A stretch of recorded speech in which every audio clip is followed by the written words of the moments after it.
Yo, hey there guys, and welcome back to my channel. And guys, in today's video I'm going to be talking to you about how and why designer outlets and stores, the luxury designer places, why they treat a lot of customers poorly when they go in.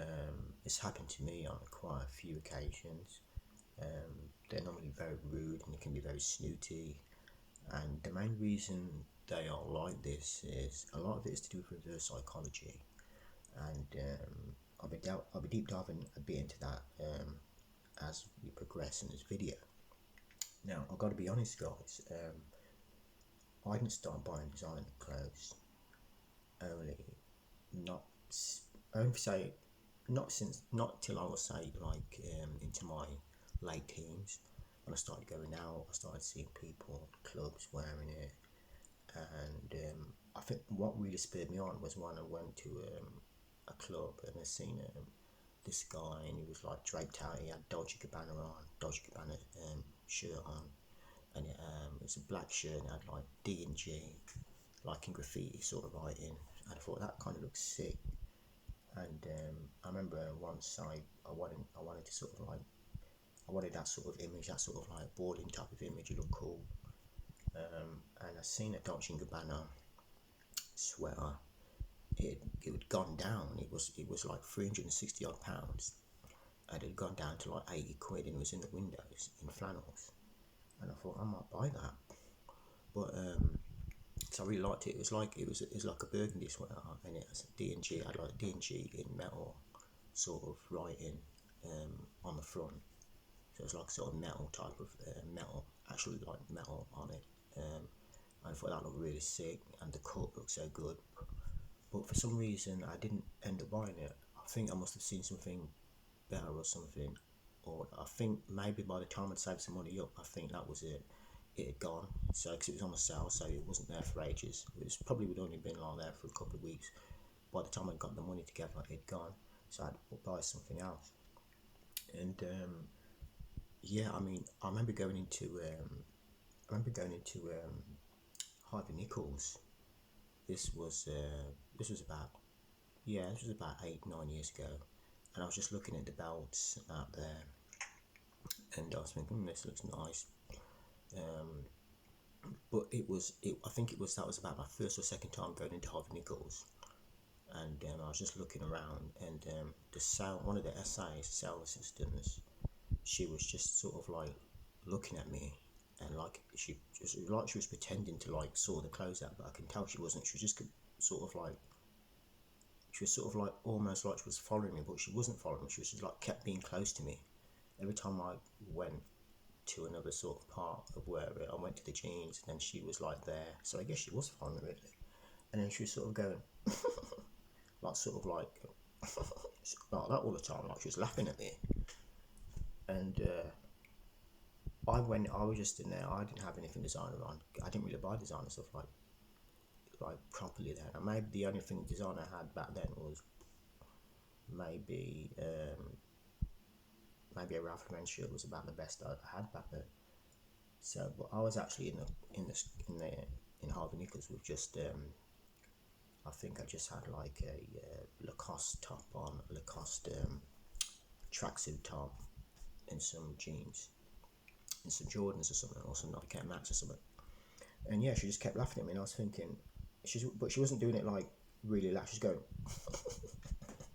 like that when I was looking at the clothes, to say, "Oh, you can't afford them. You."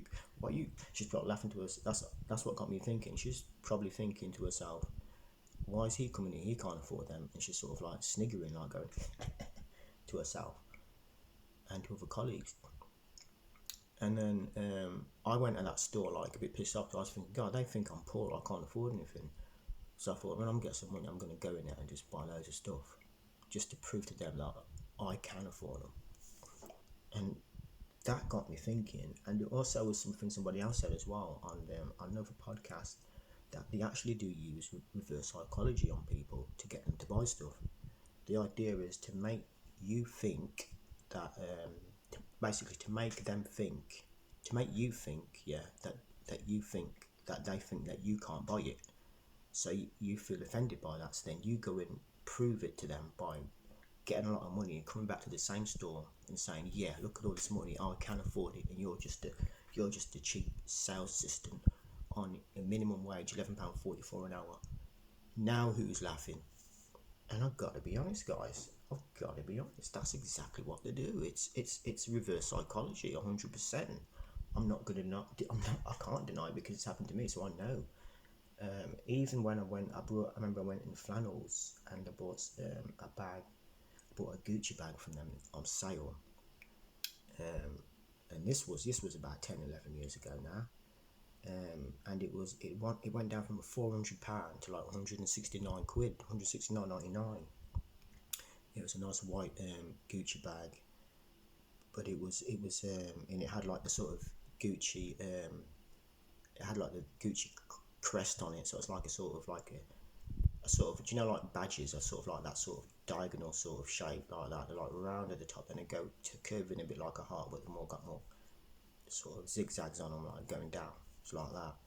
And it was a nice Gucci bag, but it wasn't leather. It was made out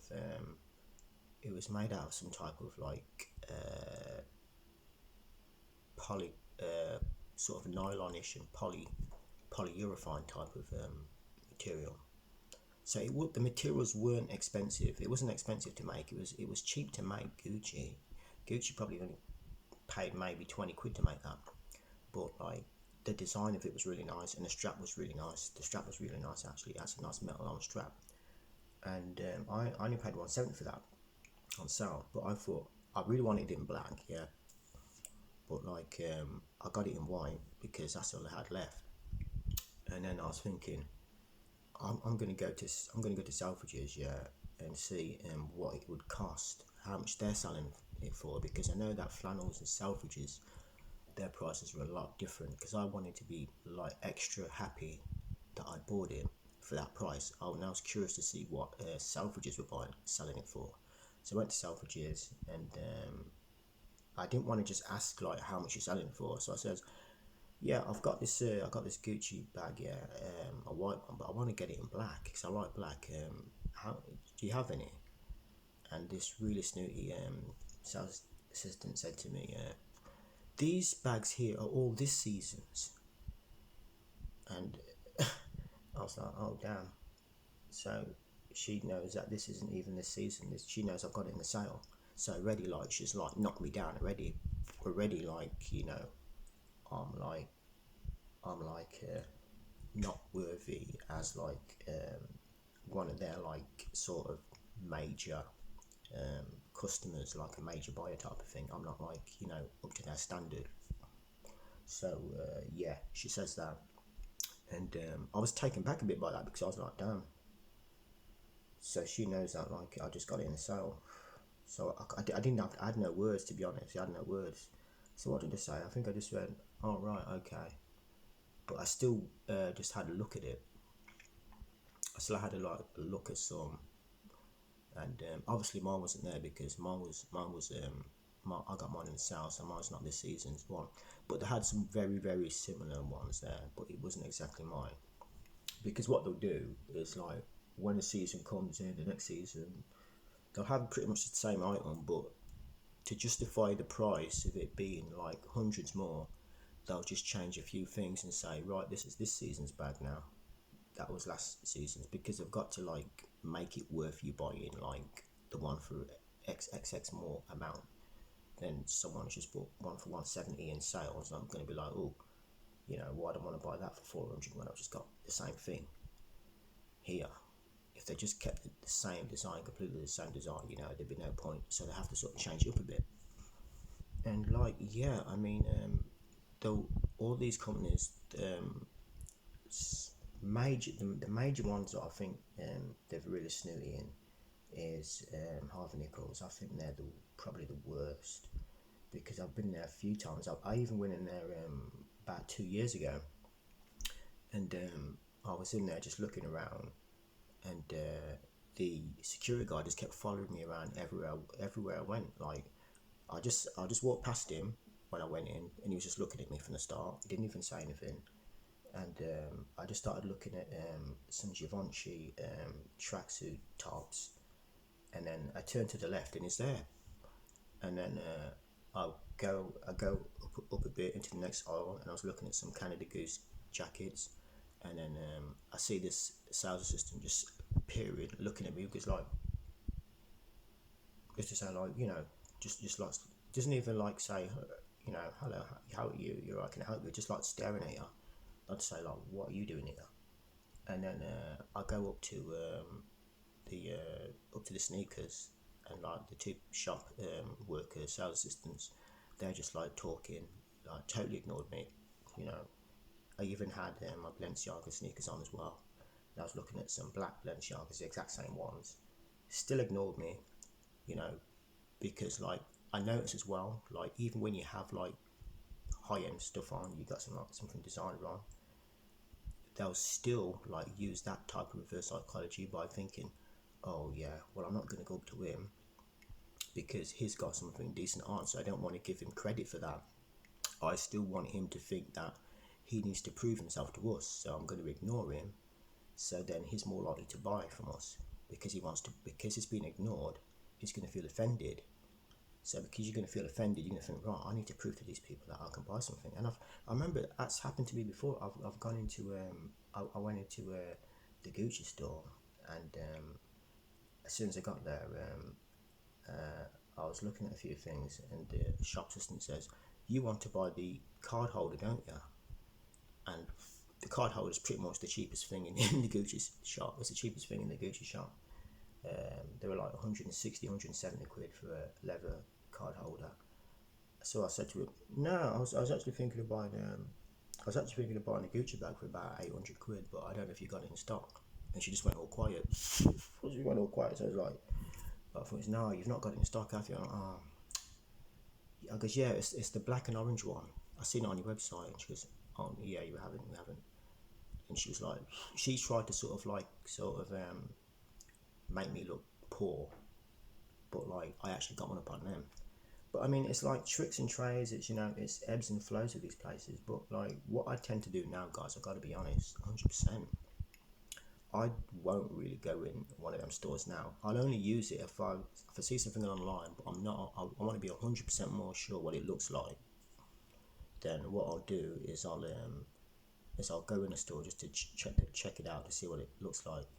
But even in flannels, like flannels is like, I like flannels, even though people say it's a bit like it's not as like luxurious as a shop, but it's still a designer shop. It's still got good stuff in there, but like not in the actual shop. It's only on the websites where flannels are good now. They used to have good stuff in their shops, but it's only on the websites now. And once I went in there, I went in the Birmingham one, and the guy kept following me around everywhere I went. He kept following me around. I went up the steps, and he kept following me. And then he just had a funny look on his face all the time I was there. And then I goes, "Oh, you don't sell Elites? You ain't got 10, 17 Elites in here, have you?" And he goes, "No, we don't do that. No. All I had in there was just like the crappy stuff like Emporio Armani and like cheap Versace jeans, couture. They didn't have like the high end like stuff." And I went into like the other part where they're selling the hats. I tried a Canada Goose hat on. It's like 110 quid. Then I took it off and put it back. And then I went out, and the beeper went off. And the guy goes, "Can you empty your pockets, please? He'll check you." And I goes, "Oh no, it's not. I've not stolen. I don't steal it, mate." He goes, "Yeah, but we just need to check you because the beepers went off." So I just emptied my pockets. And he goes, "I'm not capable of doing that. I wouldn't do that, mate. You know what I mean? This is my shop. I'll come in here, you know." And like he knows me. He knows me. I've bought stuff from there before, and he's seen me buy stuff from there. I bought a cap from there before, D-squared cap. I bought my what's it called? My Stone Island sweater from there, you know. But like, fair enough. If the beep went off, he may think that I could have stole something. But like, the way he said it, and like, "Can you empty your pockets?" You know, it all could be part of their reverse psychology. That probably wasn't, but it could be, because like a lot of times now, even when I go in and I see him before, he was never friendly. Really, he was never really friendly with me. He'd always be like, they're always a bit funny with you. They always give you sort of a bad look, sort of a bad stare when you go in. So it's just, I reckon they're just definitely just using like reverse psychology tactics to make you feel bad. So then you've got to prove to them, oh, I'm going to buy something. That's because it happens to so many people, and so many people have said it so much times when they go into a designer shop. They just follow them around, and they look at them funny, and they treat them like really like rude, you know. And they even said to me once, I was in the flannels, it says, if you got any if you got any like nice sweaters or anything, and he goes, we got some Hugo Boss ones. They've a good price and cheap Hugo Boss ones. You know what I mean? Like, just to say that's all you want to buy. Like, you just want to get cheap Hugo Boss. They're trying to like put you down again. It's crazy, guys. It's crazy. So I said to myself, right, I know what you're doing. I know what you're doing, mate. I know what you're doing, but I'm not falling for that trick. That's what I said to him. I said, look, yeah, I know you're trying to make me feel like I can't afford anything by saying like I can buy a cheap one, but like it's not going to work, mate. If I like the item, I'm going to buy it. If I don't like it, I'm not going to buy it. I'm not going to be persuaded by anything you say or do. Yeah, guys, time's running out, guys. I better go. Anyway, guys, like and subscribe. Let me know of your experiences with any designer stores, guys. And yeah, I'll see you in my next video. Peace.